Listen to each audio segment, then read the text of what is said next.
ठीक है यार, हम शुरू कर लेते हैं अभी। और भी वैसे स्टूडेंट्स को आना था, कोई बात नहीं, जुड़ जाएंगे। वैसे भी मैं क्लास को अब रिकॉर्ड कर रहा हूँ। ठीक है, तो कल मैंने आपको इंटरवीनिंग थर्ड प्लेस वॉवेल के बारे में बताया था कि जब थर्ड प्लेस का वॉवेल इंटरवीन करता है दो स्ट्रोक्स के बीच में। जैसे फॉर एग्जांपल वर्ड था, आपको एग्जांपल दिया था मैंने, वर्ड है टी। टी में क्या हो रहा है, टी का स्ट्रोक अकेला है यहाँ पे, तो टी के थर्ड प्लेस पे हैवी डॉट हमें लगा है। लेकिन जब हमारे पास वर्ड आता है टीम, तो टी के साथ यहाँ पे एम जुड़ जाता है। अब जो ये थर्ड प्लेस टी का है, यहां पर जो फॉल कर रहा है, ये इंटरवीन पड़ गया टी और एम के बीच में। तो जब भी ऐसी सिचुएशन आती है, तब हम क्या करते हैं, पहली स्ट्रोक का जो थर्ड प्लेस का वॉवेल होता है उसको हम शिफ्ट कर देते हैं नेक्स्ट कॉन्जिक्यूटिव स्ट्रोक जो जुड़ी हुई होती है उसके थर्ड प्लेस प्रीसीडिंग साइड।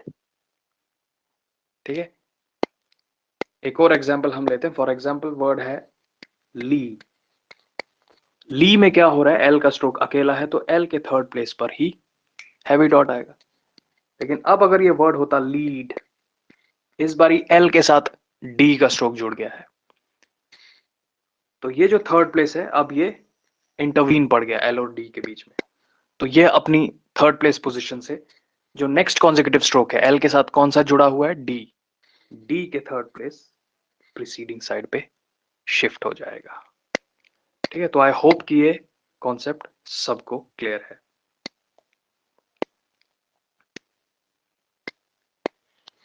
फिर आपको जो मैंने एक्सरसाइज दी थी, एक्सरसाइज 10, आप सभी ने ग्रुप में भी भेजा मेरे को, बहुत अच्छा अटेम्प्ट था।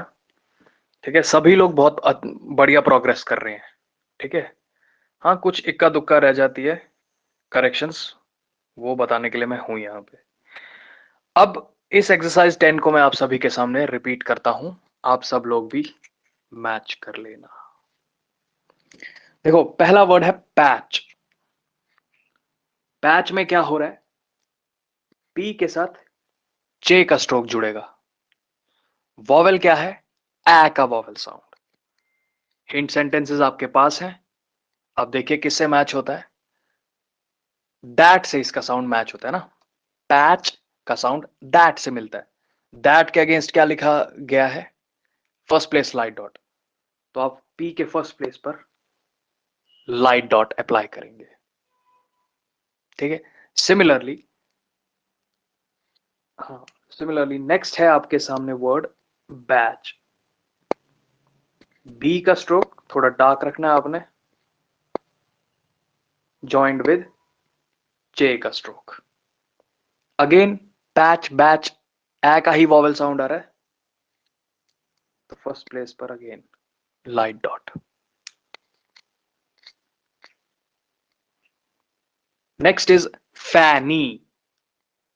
देखो, साउंड्स को अच्छे से सेक्शंस में आपने ब्रेक डाउन करना है। फैनी, दो वॉवेल साउंड्स यहां पर हमें सुनाई दे रही हैं, तो पहले हम फै को सेटिस्फाई करेंगे, उसके बाद नी को सेटिस्फाई करेंगे। एफ का स्ट्रोक, एन का स्ट्रोक। एफ के फर्स्ट प्लेस पर जब मैं लाइट डॉट अप्लाई करूंगा बन जाएगा फै। फै मैंने सेटिस्फाई कर दिया। अब नी कैसे बनाएंगे हम, एन के थर्ड प्लेस पर हैवी डॉट।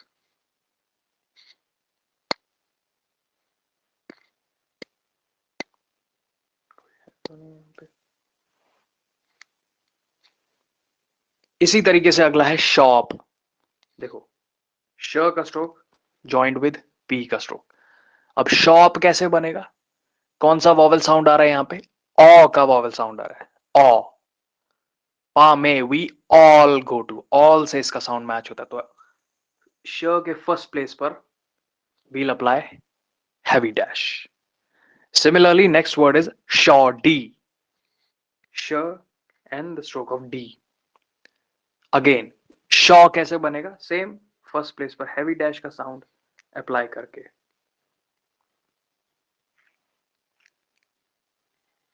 शॉ और डी कैसे हम सेटिस्फाई करेंगे, डी के थर्ड प्लेस पर हैवी डॉट, जहां पर जो साउंड आए वहां पर रेलेवेंट वॉवेल आपने प्लेस कर देना है।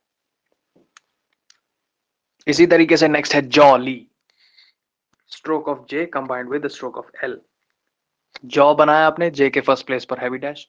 ली कैसे बनाएंगे, एल के थर्ड प्लेस सक्सीडिंग साइड पर हैवी डॉट। ठीक है ना, वर्ड में मल्टीपल वॉवेल्स भी आते हैं, जरूरी नहीं है कि एक ही वॉवेल आएगा, वो तो बेसिक वर्ड्स थे। अब जैसे जैसे आप एडवांस करते जाएंगे, प्रोग्रेस करते जाएंगे सिलेबस में, तो आपको मल्टीपल वॉवेल्स भी आपको करना पड़ेगा। नेक्स्ट आपका वही है लेसन कि कैसे हमने मल्टीपल वॉवेल्स सेटिस्फाई करना होता है। इसी तरीके से अगला है paid, page, bake, bake, jail और जेली। पेड बनेगा सिंपल पी के साथ D, heavy dot, second place है ना, मे का साउंड आ रहा है, पा मे, पेड। सिमिलरली पेज, देखो पेज में क्या हुआ था, आज एक मैंने करेक्शन पॉइंट आउट किया था। पेज में क्या है कि पी के साथ जी नहीं बनाना है आपने, इसको हम इंग्लिश लैंग्वेज में जी पढ़ते हैं, बट ये साउंड ग का देता है, जैसे जी फॉर गर्ल। इसीलिए कंफ्यूजन अवॉइड करने के लिए हम ग की साउंड के लिए गे का स्ट्रोक इस्तेमाल करते हैं, इसको हम ग पढ़ लेते हैं या गे पढ़ लेते हैं। जे के लिए हमारे पास ये स्ट्रोक है, इसलिए पेज बनेगा पी के साथ जे का स्ट्रोक है, नॉट जी का स्ट्रोक। सिमिलरली नेक्स्ट है बेक, बी के साथ के का स्ट्रोक। ठीक है, बेक के बाद अगला है बेक। देखो साउंड अच्छे से नोटिस करना, बी के, बैक में लाइट डॉट।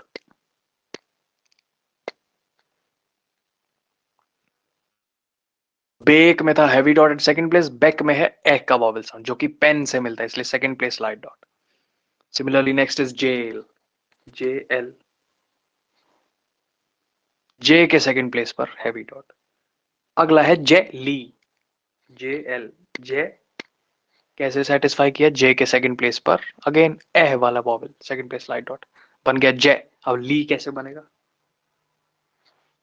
Heavy dot.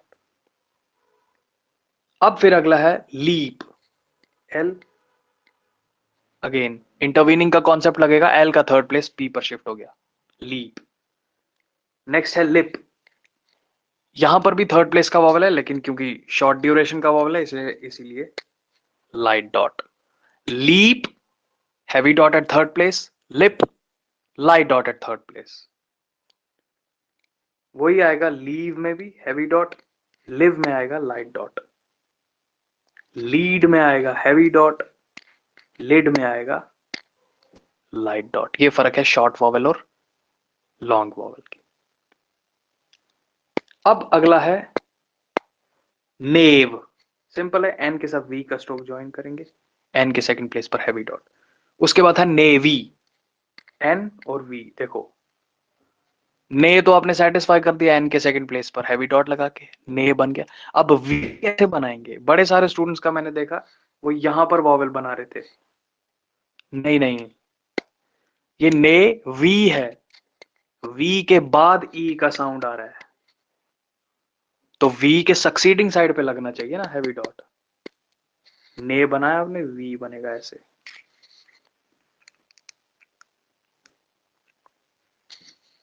ठीक है, अब अगला है इनफ।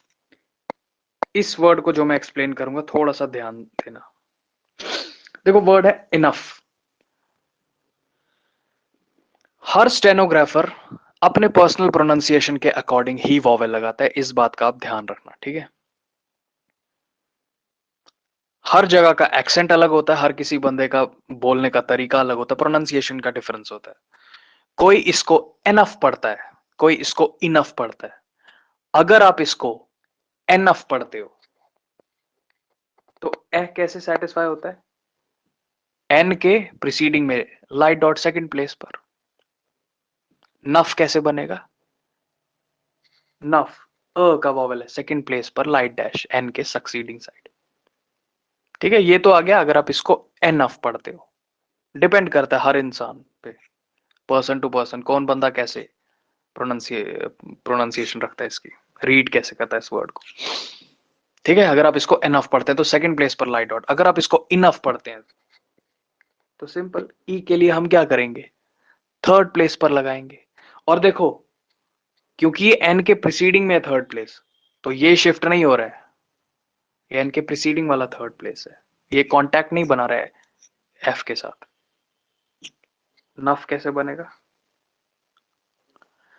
तो इनफ भी ठीक है, एनफ भी ठीक है, डिपेंड करता है आप कैसा इसको पढ़ते हैं। अपनी प्रोनाउंसिएशन के अकॉर्डिंग वॉवेल लगाना है, आपको अपना शॉर्ट हैंड समझ आना चाहिए।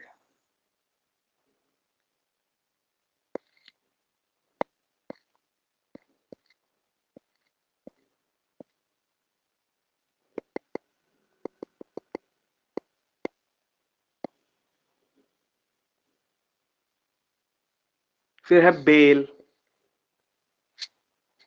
बेल, लाइट डॉट, उसके बाद है बिलो, बिलो, मे इजी है, मेक इजी है, नेम ये आपने पहले भी बनाया है, नेमली, कॉम्ब, के एम, चाहो तो बी का स्ट्रोक भी लगा लो, कोई नहीं रोकेगा आपको, ये डिपेंड करता है, कोई इसको कॉम्ब पढ़ता है, कोई इसको कॉम पढ़ता है, ठीक है ना। बी का अगर आप साइलेंट कर दोगे, कोई बंदा इसको कॉम पढ़ता है, बी साइलेंट रख लेता है, तभी हम स्ट्रोक नहीं लगाते, या अगर आप लगाना भी चाहो तो कोई फर्क नहीं पड़ता, एज लॉन्ग एज आप इसको सही से रिकॉग्नाइज कर पा रहे हो, सही से ट्रांसक्राइब कर पा रहे हो, फुल मार्क्स। मनी, म नी,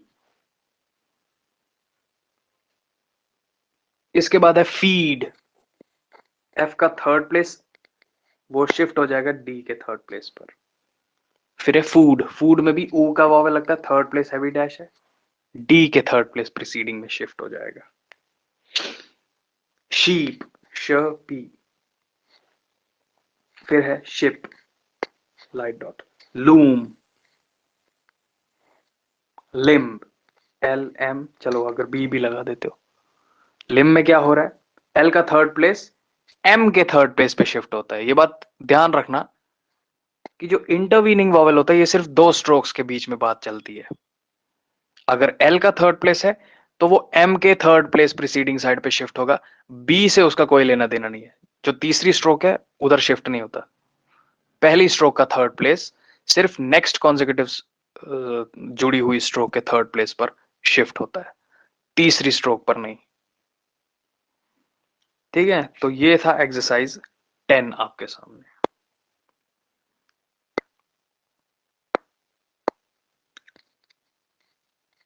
अब हम नेक्स्ट कॉन्सेप्ट पढ़ेंगे जिसमें हम सीखेंगे कि कैसे थोड़ा सा कॉम्प्लेक्स वर्ड्स होते हैं जिसमें मल्टीपल वॉवेल्स आते हैं, उसे आप कैसे बनाएंगे। फॉर एग्जाम्पल आप लोगों को मैं वर्ड देता हूं,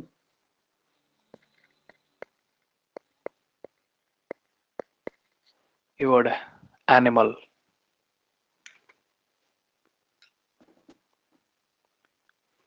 इसकी साउंड आपको देखनी है, पहले तो आपने कॉन्सोनेंट्स जोड़ देंगे, एन, एम और एल, ठीक। अब वॉवेल कहां कहां लगेंगे, देखो इस वर्ड में 3 वॉवेल्स आ रहे हैं, ठीक है, ए, निम, मल, ए, ई, अ, 3 वॉवेल्स आ रहे हैं, तो 3 सेक्शंस ऑफ साउंड बन रही है। तो इस वर्ड को हम 3 सेक्शंस में ब्रेक डाउन करेंगे। पहला बनेगा एन, वो सेटिस्फाई कैसे होगा, एन के फर्स्ट प्लेस पर लाइट डॉट, तभी जाके एन बनेगा। दूसरा सेक्शन बनता है निम, निम कैसे बनेगा, एन का थर्ड प्लेस एम के थर्ड प्लेस पर शिफ्ट हो जाएगा। लास्ट क्या सेक्शन है, मल, अ का वॉवल आ रहा है, एम एल,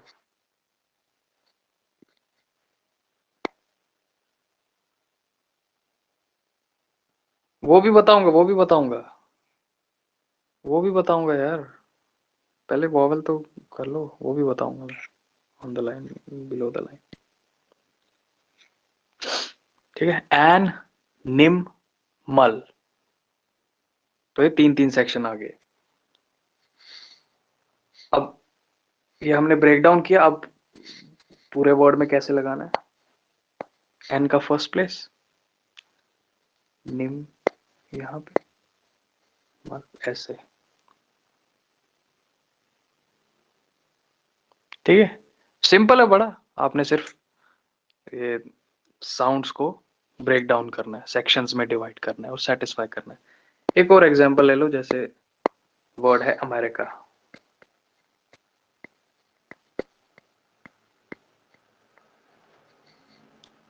अमेरिका में दी एम आर के,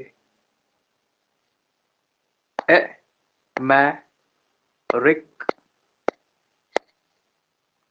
का।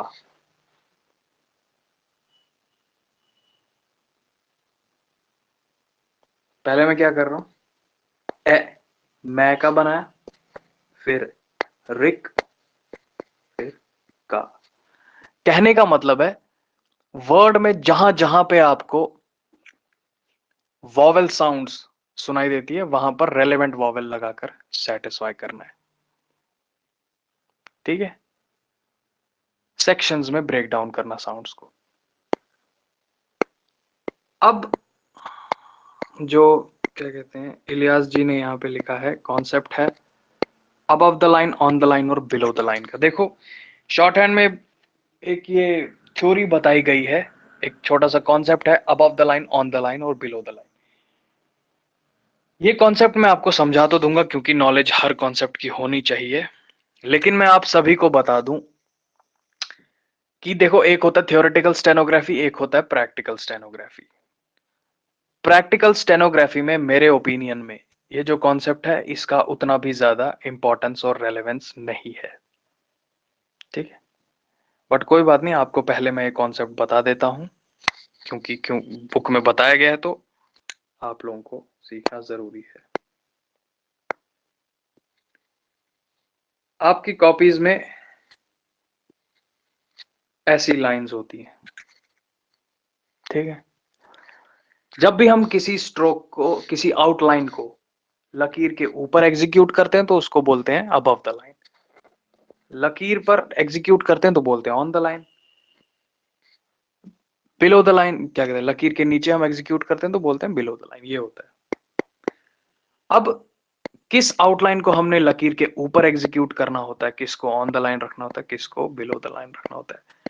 देखो थ्योरी ये है, रूल ये है कि जब भी कोई भी वर्ड हो, किसी भी वर्ड का अगर पहला वॉवेल फर्स्ट प्लेस का हो तो उसको आपने अबव द लाइन रखना है। ठीक है, किसी भी वर्ड का पहला वॉवेल अगर सेकंड प्लेस का हो तो उसको ऑन द लाइन रखना है। इसी तरीके से किसी भी वर्ड का अगर पहला वॉवेल थर्ड प्लेस का हो तो उसको बिलो द लाइन रखना है। देखो तीन वर्ड्स का आपको मैं यहां पे एग्जांपल देता हूं। पहला वर्ड है टॉक, दूसरा वर्ड है टेक, तीसरा वर्ड है टुक।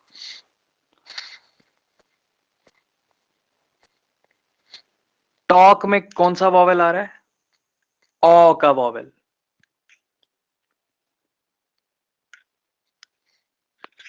तो टी के फर्स्ट प्लेस पर हैवी डैश आ रहा है, तो क्योंकि पहला ही वॉवेल फर्स्ट प्लेस का आ रहा है,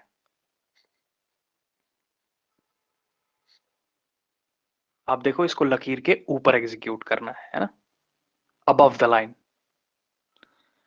टेक में ए का वॉवेल है,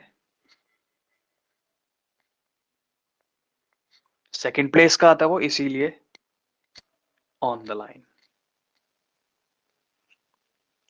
टुक में थर्ड प्लेस का वॉवेल आ रहा है, इसलिए बिलो द लाइन। ठीक है, ये है कॉन्सेप्ट। किसी भी वर्ड का पहला वॉवेल अगर फर्स्ट प्लेस का है तो उसको अबव द लाइन, पूरी की पूरी आउटलाइन को रखो। सेकंड प्लेस का रहा तो on the line, third place का रहा तो बिलो द लाइन। अब मैं आपको क्यों बोल रहा हूं कि इस ये जो कॉन्सेप्ट है ये प्रैक्टिकली उतना क्या कहते हैं सही नहीं है फॉलो करना मेरे ओपिनियन में। ठीक है, मैं हालांकि जो बाकी शॉर्ट हैंड के प्रैक्टिशनर्स हैं उनसे मैं डिफर करता हूं यहाँ पे। मैं पर्सनली रिकमेंड नहीं करता इस रूल को फॉलो करने के लिए। क्यों? उसकी वजह यह है, देखो, कल को आपने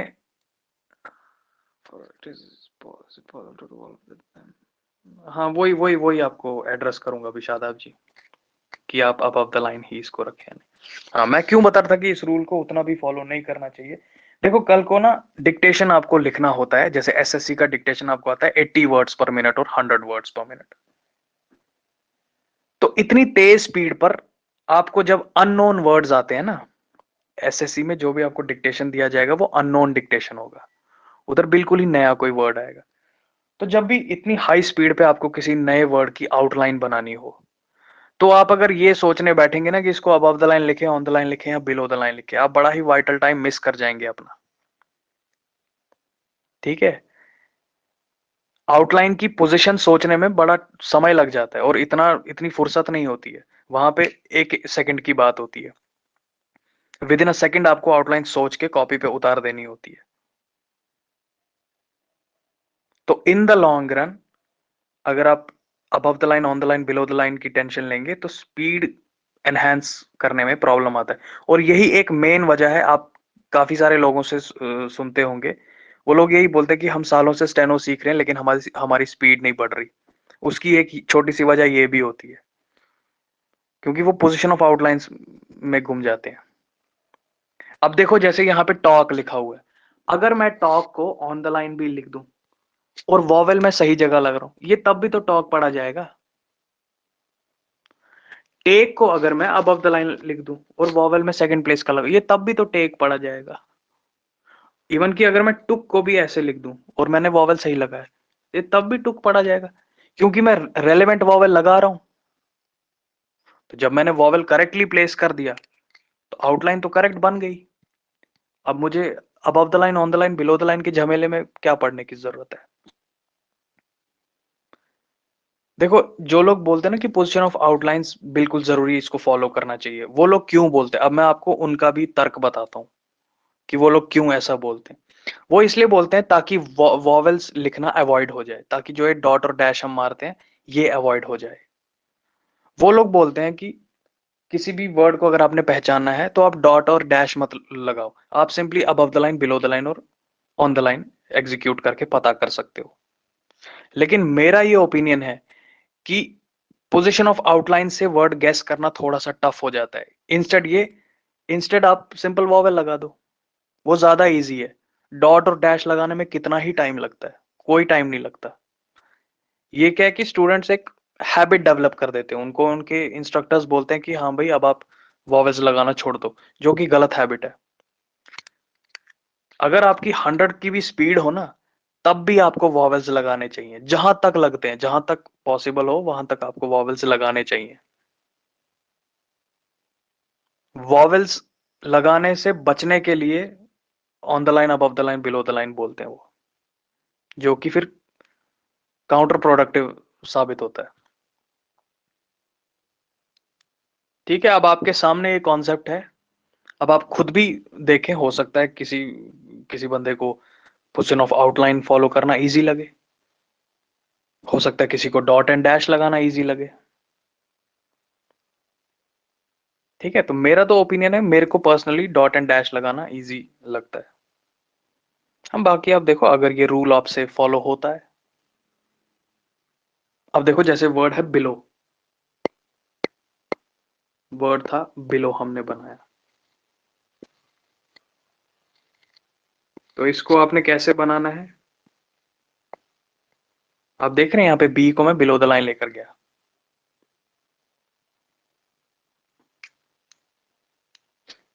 क्योंकि पहला वॉवेल थर्ड प्लेस का है, तो मैं बिलो द लाइन लेकर गया। अब बिलो जो वर्ड था ये तो मेरे वैसे भी जहन में था, कोई अगर आपको एकदम ही अननोन वर्ड आ जाए तो एट क्या कहते हैं, बिल्कुल ही स्पॉन्टेनियस मोमेंट पे आपको सोचना पड़ता है, तो वहां पर थोड़ा सा फिर ये दिक्कत देता है।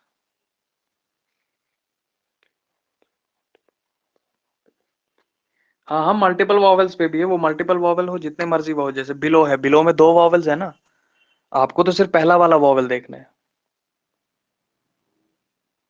अब एनिमल वर्ड है, पहला वॉवेल फर्स्ट प्लेस का है तो अबव द लाइन।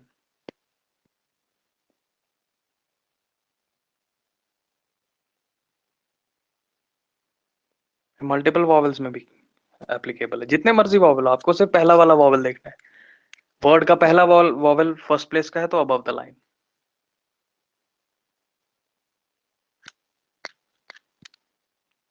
ठीक है। अब जैसे जैसे आप वर्ड्स बनाते जाएंगे, ये आपको फिर खुद ही लिखते लिखते महसूस होगा कि whether you are comfortable following this rule और नॉट।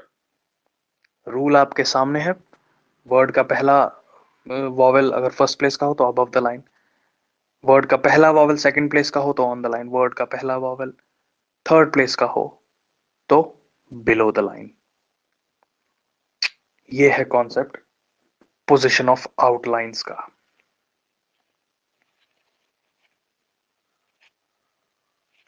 किसी को कोई डाउट?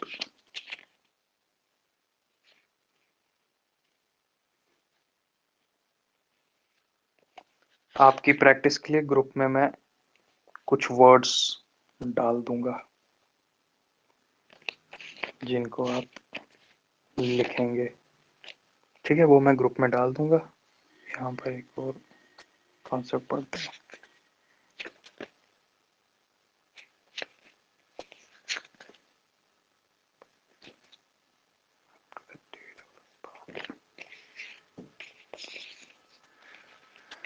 ठीक है, अब आपको एक और कॉन्सेप्ट बताता हूं मैं, वो भी बड़ा इंपॉर्टेंट सा कॉन्सेप्ट है। इंपॉर्टेंट तो वैसे सारे ही कॉन्सेप्ट है। देखो, आप सभी लोग जानते हैं कि हमारे पास आर के दो ऑल्टरनेट फॉर्म्स हैं। ठीक है, एक है अपवर्ड आर और दूसरा है डाउनवर्ड आर। ये आ गया अपवर्ड आर, ये आ गया डाउनवर्ड आर। अब आपको कब पता चलेगा कि आपने अपवर्ड आर कब यूज है और डाउनवर्ड आर कब यूज करना है? देखो, रूल क्या है, अपवर्ड एंड डाउनवर्ड आर लिखने के रूल्स हैं। पहला रूल ये है कि जब भी वॉवेल आर के प्रीसीडिंग हो, जब भी वॉवेल आर के प्रीसीडिंग साइड पे फॉल करता हो तो राइट डाउन डाउनवर्ड आर। ठीक है, ये रूल है, जब भी वॉवेल आर के प्रीसीडिंग साइड पर फॉल करता हो तो you have to write downward R. Word है एयर,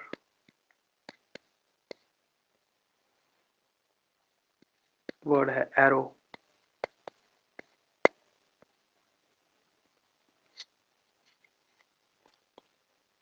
ठीक है, ये पहला रूल है।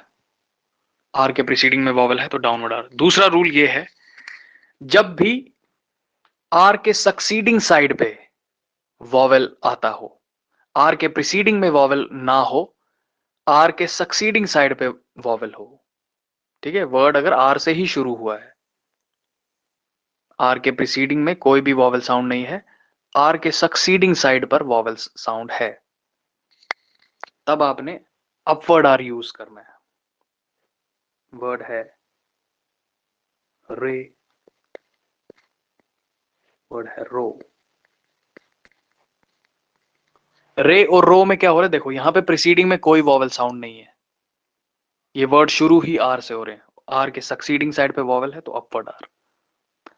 ठीक है, अपवर्ड आर इंडिकेशन ही होता है वर्ड में कि यहां पे आर के बाद वॉवेल साउंड है।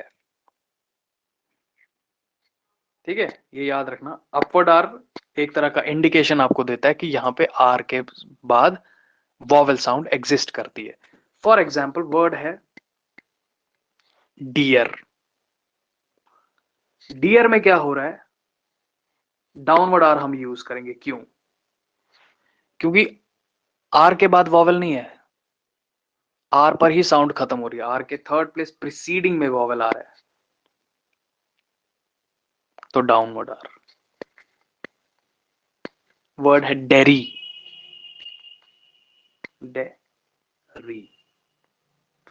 इस बारी क्या हो रहा है, डेरी में आर के सिर्फ आर पर साउंड खत्म नहीं हो रही है, आर के बाद एक वॉवेल एग्जिस्ट कर रहा है, इसीलिए अपवर्ड आर। ठीक है, तो अपवर्ड आर ये इंडिकेशन आपको देता है कि यहां पे आर के बाद वॉवेल साउंड एग्जिस्ट कर रहा है। डाउनवर्ड आर आपको इंडिकेशन देता है कि भाई यहां पे आर पर साउंड खत्म हो गई है। ठीक है, वर्ड है फियर, फियर में एफ के साथ डाउनवर्ड आर। वर्ड है फेरी,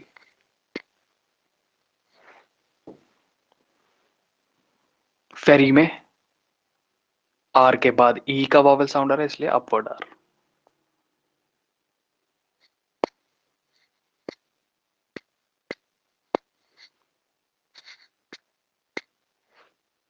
तो ये अभी तक दो रूल आपने देखे आर के। अगर वॉवेल आर के प्रीसीडिंग साइड में फॉल करता है तो डाउनवर्ड आर, अगर वॉवेल आर के बाद आ रहा है, आर के सक्सीडिंग साइड पे एग्जिस्ट करता है, तब अपवर्ड आर। तीसरा जो इंपॉर्टेंट रूल है वो है, जब भी एम का स्ट्रोक फॉलो करता है आर को, ठीक है, जब भी एम का स्ट्रोक फॉलो करता है आर को, तब हम हमेशा डाउनवर्ड आर लिखेंगे। ठीक है, याद रखना, यहां पे मैं एम का स्ट्रोक बोल रहा हूं जब फॉलो करता है आर को, ना कि आर का स्ट्रोक जब एम के बाद आता, तब हम अपवर्ड आर यूज कर सकते हैं, तब कोई टेंशन नहीं।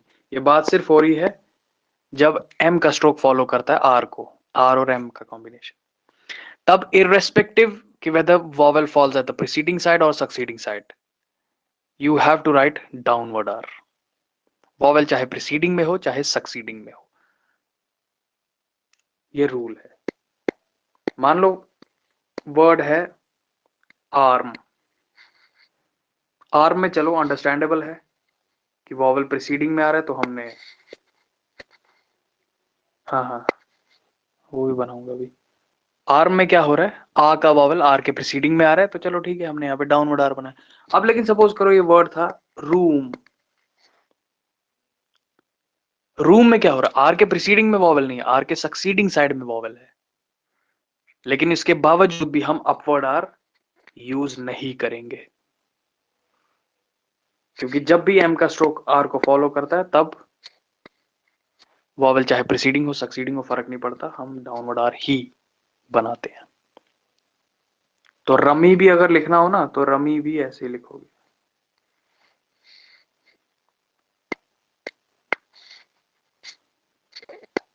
ठीक है, ये थे 3 रूल इसके।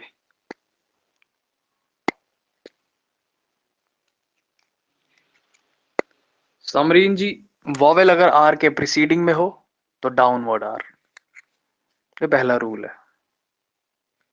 तो यहां पे आर के प्रीसीडिंग साइड में वॉवेल फॉल करता है तो डाउनवर्ड आर हमने यूज किया है।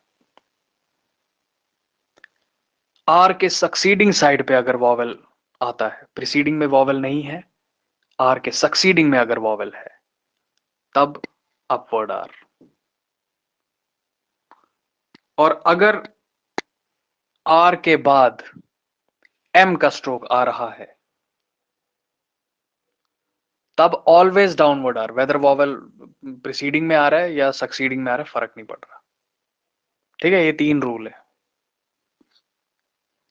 अगर वॉवेल आर के प्रीसीडिंग में, दोबारा रिपीट कर रहा हूं, अगर वॉवेल आर के प्रीसीडिंग साइड पे है तब डाउनवर्ड आर, अगर वॉवेल आर के प्रीसीडिंग में नहीं है, आर के सक्सीडिंग में है, तब अपवर्ड आर। अगर आर के बाद एम का स्ट्रोक फॉलो कर रहा है तब डाउनवर्ड आर, चाहे वॉवेल प्रीसीडिंग में हो या सक्सीडिंग में हो।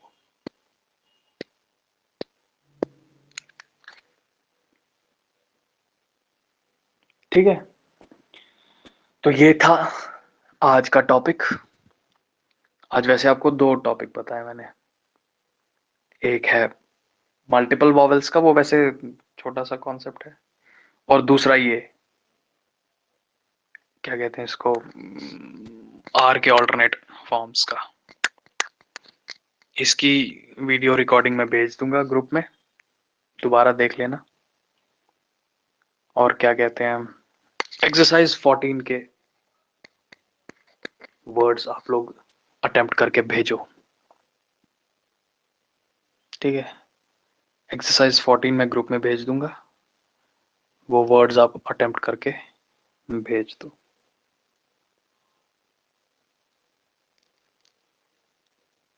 कोई डाउट किसी को? रिकॉर्डिंग